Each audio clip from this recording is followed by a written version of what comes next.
All right, good morning. Actually, good afternoon. It's after 12 p.m. here in Tampa, Florida, and I have to wrap up Bellator New York City. That's actually Bellator 180, where the main event was Chael Sonnen versus Vanderlei Silva.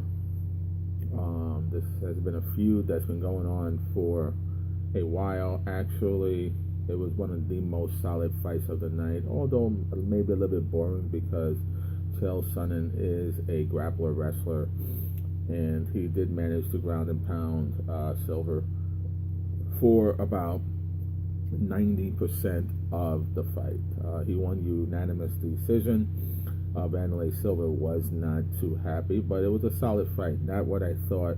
I thought it was going to be an event, a side show, because Chael Sonnen did not make a good offering and or showing when he fought Tito,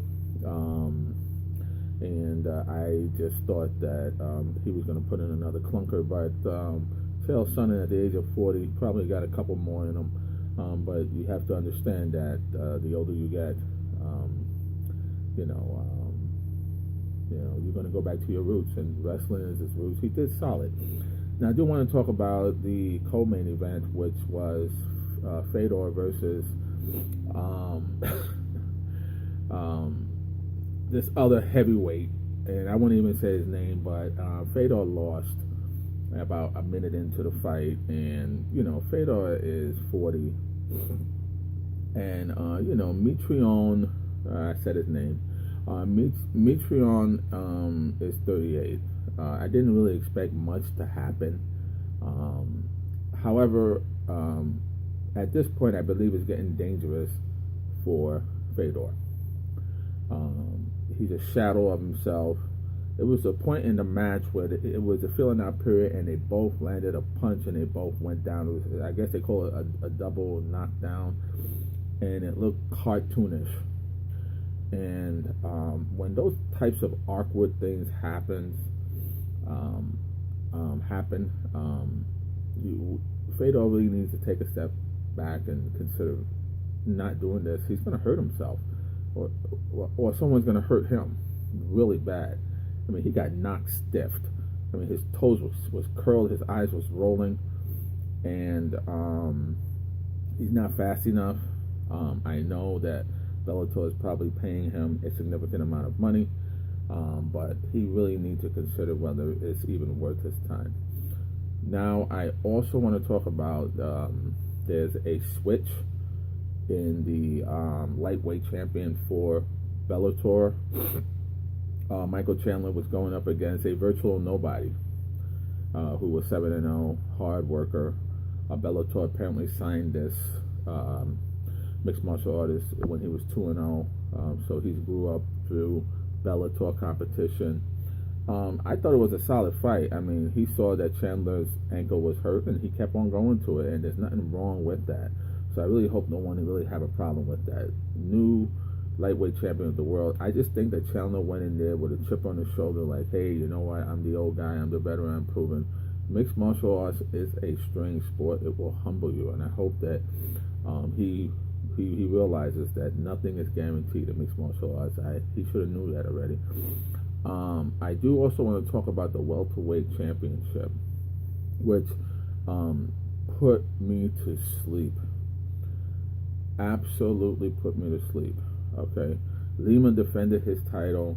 I mean, some of these guys coming over from the UFC, there are times when you sit back and you say, why would Dana let such a talented fighter, leave? I mean, the UFC is all about talent, but when you really look at this fight, I personally thought it was a snoozer. Maybe one or two good moments. I mean, it's just an absolute total waste of time. Lima is supposed to fight Rory McDonald. Rory McDonald appears to be on fire, and I think that he is going to move forward with Lima, and Lima's going to crack him. And and it's just my opinion, but altogether, Bellator, I think they really put it together.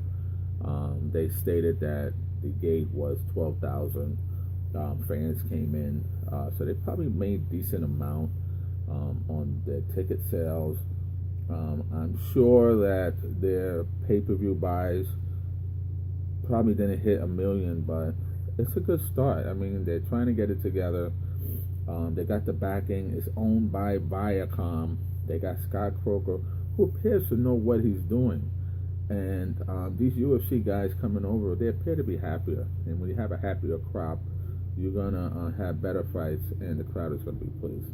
Overall, scale of 1 to 5, I would give the showing by Bellator 3.5 to 4.0. Easy. It was okay. Once again, this is the Psycho MMA fan, Big Mike, tuning out. I will be back. Today is June 25th, and again, a whole new day of MMA fights, this time from the UFC. I already gave my picks for that, and those picks have not changed. There's really only 4 to 5 fights that we should be looking at on that card, and highlighted by Chelsea versus Lee. So I will be back after every segment, after the early prelims, and after the prelims, and then of course after the main card. So once again, have a blessed Sunday, and we'll be talking soon.